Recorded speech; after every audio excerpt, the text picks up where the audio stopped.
Hello sir, good morning. হ্যাঁ, ওসব পড়াশোনা, খাওয়া দাওয়া, হাতের লেখা, চান করা, গা ধোয়া সব করে এসেছি। যাক, অল্প কিছুটা তাহলে মানুষ হয়েছিস। যদি সকালবেলায় সে গুরুজন মানে ধর যেমন আমার পাটা ধরে যদি একটু নমস্কার করতিস, তাহলে আরও কিছুটা মানুষ হতিস। সে যাক, ওসব এখন বাদ দে। সামনে তো পরীক্ষা। পরীক্ষার ফলাফল কিরম হবে মনে হচ্ছে? স্যার, আমার মা বলে, বাবু কাজ করি যা, ফলের আশা করিস নি। তাই ওইসব পরীক্ষার ফলাফল নিয়ে আমার কোনো মাথা ব্যথা নেই। যতই হোক, মায়ের কথা তো ফেলতে পারিনি। তাই নাকি? আচ্ছা, তাহলে এবারে 2024-এর সব থেকে কঠিন প্রশ্নটা তোকে করলাম, বল তো, এই পুরো আকাশে কতগুলো তারা আছে? বল। হ্যাঁ, এটা কোনো প্রশ্ন হলো স্যার? কাল আকাশে যতগুলো তারা ছিল, আজও তাই আছে। উফ, আমার কাছে পড়ে তোর তো সাধারণ জ্ঞানের বিকাশ চচ্চর করে বেড়েছে। আচ্ছা, এবার পরের প্রশ্নের উত্তর দে।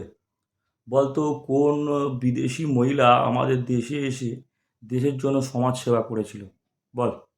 কোন বিদেশি মহিলা?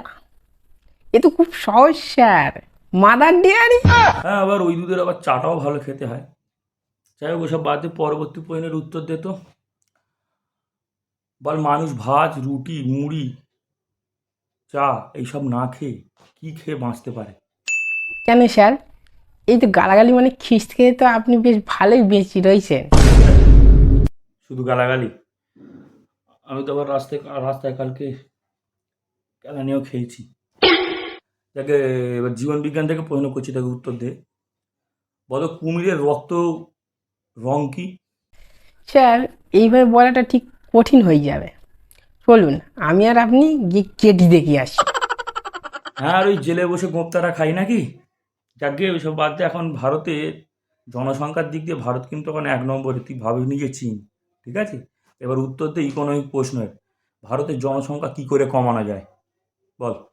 স্যার, যদি বিয়েটা ছেলিতে ছেলিতে আর মেয়েটি মেয়েটি হয়ে যায় না, তাহলেই হয়ে যাবে। এই না হলে আমার ছাত্র, তাহলে সেরা। আচ্ছা, এবার বল দেখি, তোর একটু অঙ্কের চিকিৎসাটা করে নিই। আচ্ছা, 10 + 12 যোগ করলে কত হয়? বল। 10 + 12, স্যার 50 হচ্ছে, 50। ছি ছি ছি ছি ছি ছি ছি। এই জন্যই তোর বাবাকে বলেছিলাম যে অঙ্কটা যাতে আমার কাছে যেন পড়তে দেয়, তাহলে তোর আর আজকে এই দুর্দশা হতো না, বুঝছিস তো? স্যার ভুলে যাচ্ছেন, আমি তো বিকেলের ব্যাচে আপনার কাছে অঙ্ক পড়তে আসি। না, তাহলে ওই ঠিকই আছে। মানে 12+10 বা 10+12 করলে 85 হয়। ঠিক আছে, ঠিক আছে। আরে বাবা, তোর বাবা আমার মতো মাস্টার পেয়েছিল বলে এবারে তুই শুধু উতরে গেলি, বুঝছিস তো? নাহলে যে ছেলের ভবিষ্যৎ অন্ধকার ছিল, সেখান থেকে বাঁচিয়ে নিয়ে চলে এলাম।